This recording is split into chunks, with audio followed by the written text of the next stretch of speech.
श्री सतगुरुदेवाय नमः। प्रेम अश्रु परप गुरु का आशीर्वाद।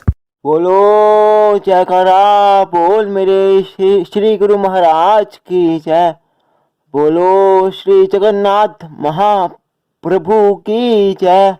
आप सबको श्री जगन्नाथ रथ यात्रा की ढेर सारी मुबारकबाद हो।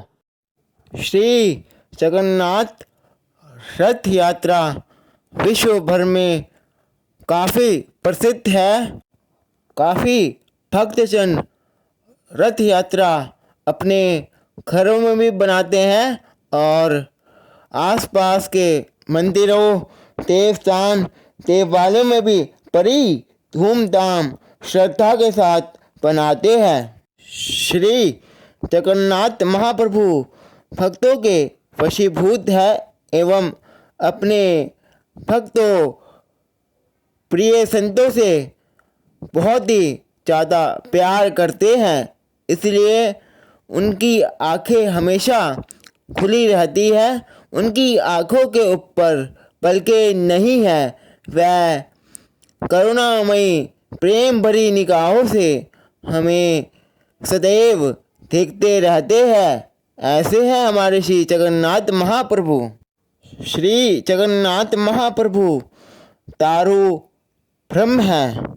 श्री जगन्नाथ महाप्रभु का श्री विग्रह काष्ठ से बनता है और जब एक वर्ष में तो आषाढ़ मास पड़ते हैं, मतलब एक शुद्ध और एक अधिक मास, लौंद मास, पुरुषोत्तम मास जो 13वां मास होता है वो पड़ता है, तो श्री जगन्नाथ महाप्रभु का नव कलेवर होता है। श्री जगन्नाथ महाप्रभु का आविर्भाव स्नान पूर्णिमा ज्येष्ठ पूर्णिमा को होता है। स्नान पूर्णिमा को 108 पारी स्नान करने से श्री जगन्नाथ महाप्रभु को बहुत तेज बुखार चढ़ जाता है। 15 दिनों के लिए एक कमरे में विराजमान हो जाते हैं। वहाँ पे खास सेवादार, खास पंडित ही सेवा करते हैं। श्री जगन्नाथ महाप्रभु के लिए 6 महीने पहले से ही तेल रखा जाता है, उसमें जड़ी बूटी मिलाकर, ताकि जड़ी बूटी का असर आ जाए तेल में। फिर 15 दिनों के लिए श्री जगन्नाथ महाप्रभु की उस तेल से मालिश होती है। जब श्री जगन्नाथ महाप्रभु को खिचड़ी, फलों का, दूध का और अन्य औषधियों, जड़ी बूटियों का भोग लगाया जाता है।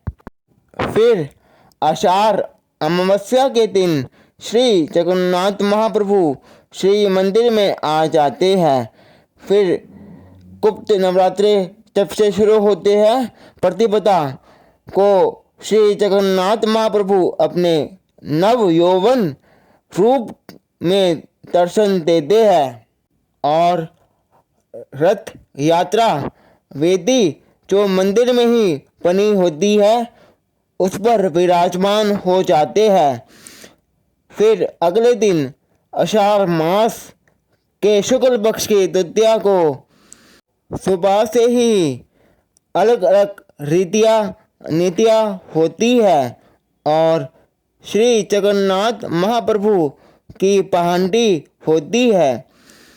सुदर्शन चक्र की शून्य पहांडी होती है। वह तेजी से रथ में आरूढ़ होते हैं। सुभद्रा जी की भी ऐसी ही पहांडी होती है, शून्य पहांडी। उनको भक्तगण उठाकर पहांडी करते हैं और श्री सुभद्रा जी और सुदर्शन चक्र जी एक ही रथ में विराजमान होते हैं। रथ का नाम देव तलन होता है। इस रथ के सारथी अर्जुन और रक्षक चतुर्का जी है। श्री बलभद्र जी और श्री जगन्नाथ जी की पहांडी बड़े ही आराम से आनंद के साथ होती है।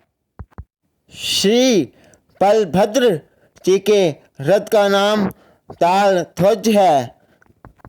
इस रथ के सारथी मताली और रक्षक वासुदेव है।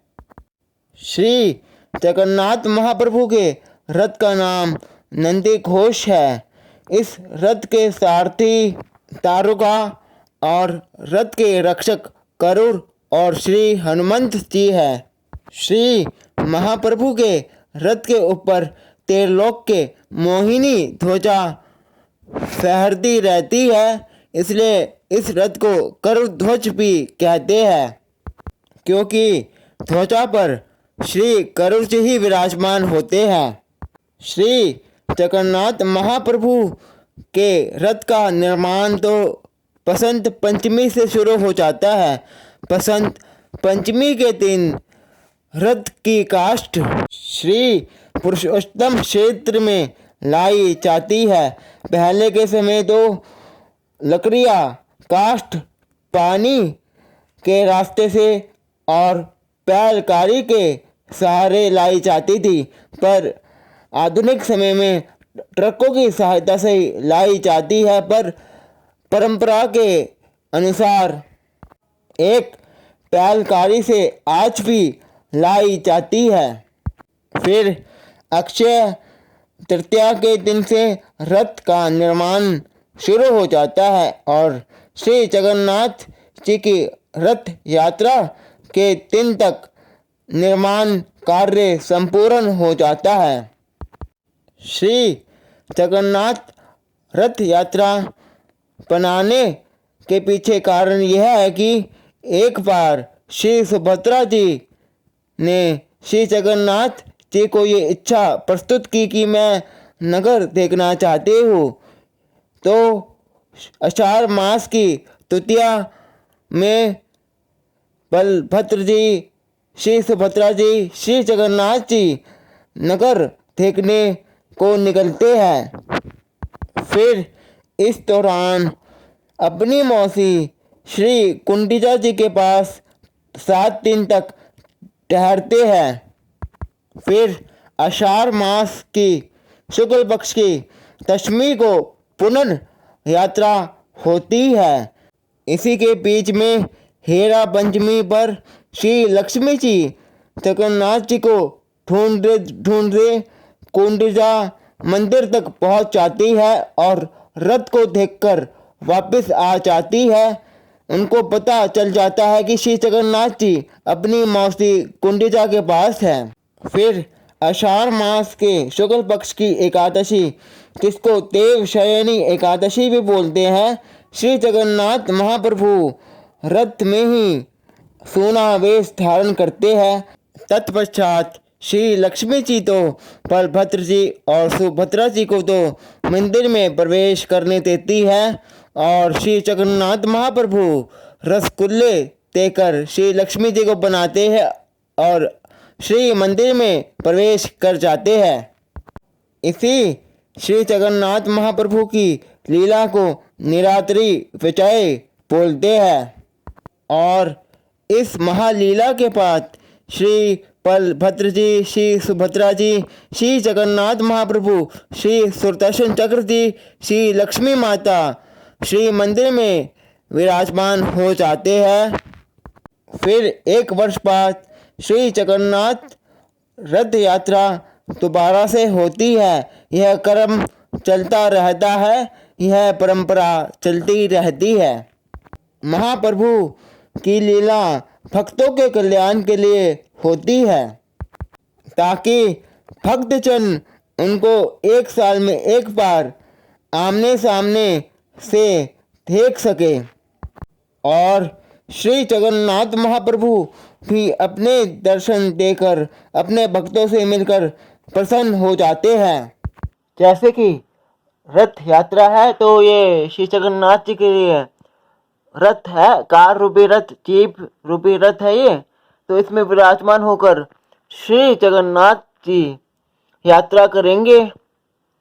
आपको वीडियो या ब्लॉग भी मिल जाएगा श्री जगन्नाथ महाप्रभु की रथ यात्रा का। तो आपको ये कैसी लगी वीडियो कमेंट बॉक्स में जरूर बताना। हरे कृष्णा, राधे राधे, जय जगन्नाथ।